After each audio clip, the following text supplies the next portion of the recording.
پیارے آقا علیہ السلام کی آمد پر جہاں ہمیں گلیاں اور گھروں کی سجاوٹ کرنی ہے، وہاں ہمیں اپنے کردار اور اپنی سیرت کی بھی سجاوٹ کرنی چاہیے۔ جہاں حضور علیہ السلام کے آنے پر ہمیں خوشیاں منانی چاہیے، وہاں پیارے آقا علیہ السلام کی سیرت کو بھی عام کرنا چاہیے۔ اور یہ بات یاد رکھیے گا، پیارے آقا علیہ السلام کی سیرت وہ عظیم سیرت ہے جو جتنا اس سیرت سے اپنا تعلق بڑھاتا جاتا ہے،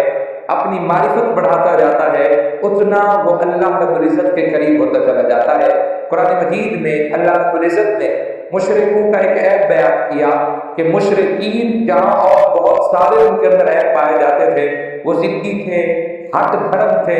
حق کا انکار کرنے والے تھے، وہاں ان کے ساتھ ایک مسئلہ یہ بھی تھا، وہ پیارے آقا علیہ السلام کی سیرت سے محروم تھے، حضور علیہ السلام کی سیرت کے عرفان سے محروم تھے۔ وہ محمد بن عبداللہ کو تو جانتے تھے، لیکن محمد رسول اللہ صلی اللہ علیہ وسلم کی معرفت انہیں نصیب نہ ہوئی تھی، اور اگر انہیں حضور کی معرفت نصیب ہو جاتی تو پھر وہ حضور علیہ السلام کے قریب ہو جاتے۔ اس لیے علماء نے یہ نقطہ لکھا ہے اس کتاب کہ جو جتنا سیرت رسول کے قریب ہوتا جاتا ہے، وہ اتنا ہی ایمان میں پختہ ہوتا چلا جاتا ہے، وہ اتنا ہی دین میں پختہ ہوتا چلا جاتا ہے، وہ اتنا ہی اللہ رب العزت کی محبت میں پختہ ہوتا چلا جاتا ہے، اور جو جتنا حضور کی سیرت سے دور ہوتا چلا جاتا ہے، وہ اللہ رب العزت سے دور ہوتا چلا جاتا ہے۔ اور علماء نے یہاں ساتھ میں یہ بھی بات لکھی ہے کہ حضور علیہ السلام کو جاننا